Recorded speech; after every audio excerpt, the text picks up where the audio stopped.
What's up, Guardians? Glad to have you with Drew. Bungie has dropped a lot of new exciting news this week about the upcoming episode Revenant, with Act 1 dropping on Tuesday, which means we're going from this to this. So the build craft and go-to loadouts will be changing, so in today's video, we'll have you fully prepared to dominate this first act and the new dungeon like the champion Guardian you are. So let's jump right into it. One of the first things the team at Bungie showed us was a much needed refresh to the Onslaught mode, one of my favorite activities in the game. We're seeing here that we're getting a PvP map and a PvE environment. We're getting an expert mode where your power level actually matters, and much needed changes to our defense system. I'm glad the team has acknowledged and addressed this mode, and I know when it comes to Destiny, whatever social media you may use, it'll be overwhelmed with negativity, but we love to keep it positive on this channel, and I'm very excited that as of now, it shows the team is taking a priority in refreshing one of its best activities in the game, and for those that want to bash it, all I can say is, well, you know, that's just like your opinion, man.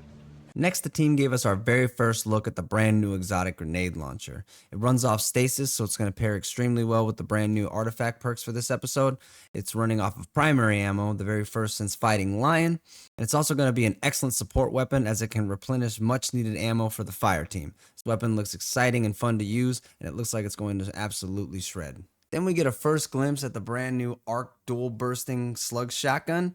Now for all those up close and personal builds out there with the ability to be able to stun barrier champions with shotguns in this episode, those concentration titans and combination blow hunters, looks like this weapon was going to be a must in those loadouts. They also announced that Festival of the Lost is making its return, and I cannot wait to add these Hunter and Warlock cosmetics to my wardrobe. These were stated to be voted upon by the community. The Titans is okay, but when it comes to a vote, I'm not really sure.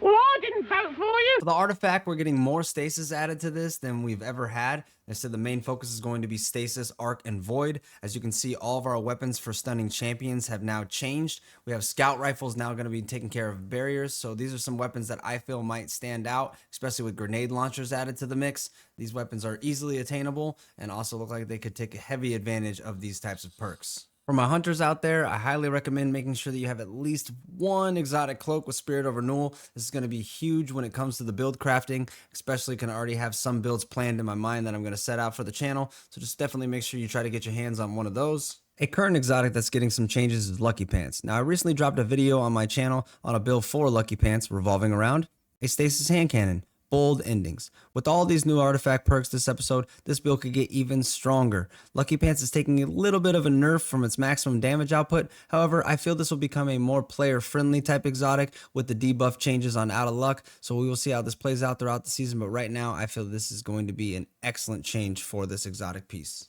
The team also revealed the new exotics for each class. Titans are getting some new Dune Matchas boots. Just kidding, but these boots say rocket jump, so Titan mains, sign me up.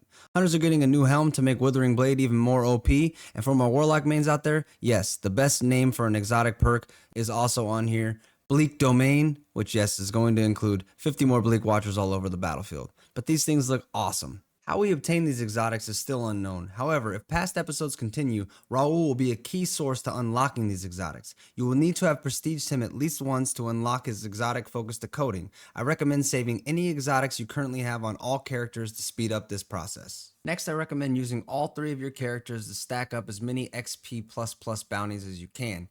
Now also make sure that you have at least one free slot available for your main character, that way you can accept the new quest.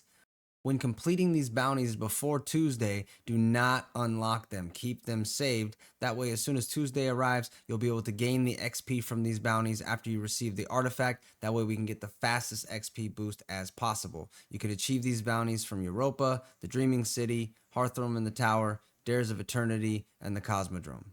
The power cap will also be increasing to 2010. Now this shouldn't be too hard to achieve. With things like Fire Team Finder power leveling balance, you get brought within 5 levels of the highest member in the fire team. But to reach that actual pinnacle, to get that in-game content, just make sure you're taking care of your weekly pinnacle achievements, and then also Iron Banner trials, and then the weekly raids and dungeons will also provide you with this.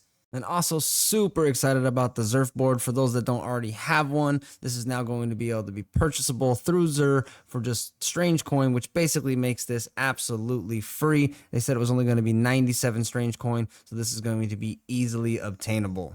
And that pretty much wraps up today's video. I appreciate everyone stopping by the channel and checking it out. I'll have links down in the description so you can get all of the information on the changes to all gears and weapons that have been announced. Make sure you hit up those vendors for all those bounties. Save up those exotic Ingrams to upgrade Raul as quickly as possible. And good luck on the dungeon chase next week. Appreciate everybody. Please like and subscribe if you want to see more content like this. And I hope to see you on the next one. Take care, Guardians.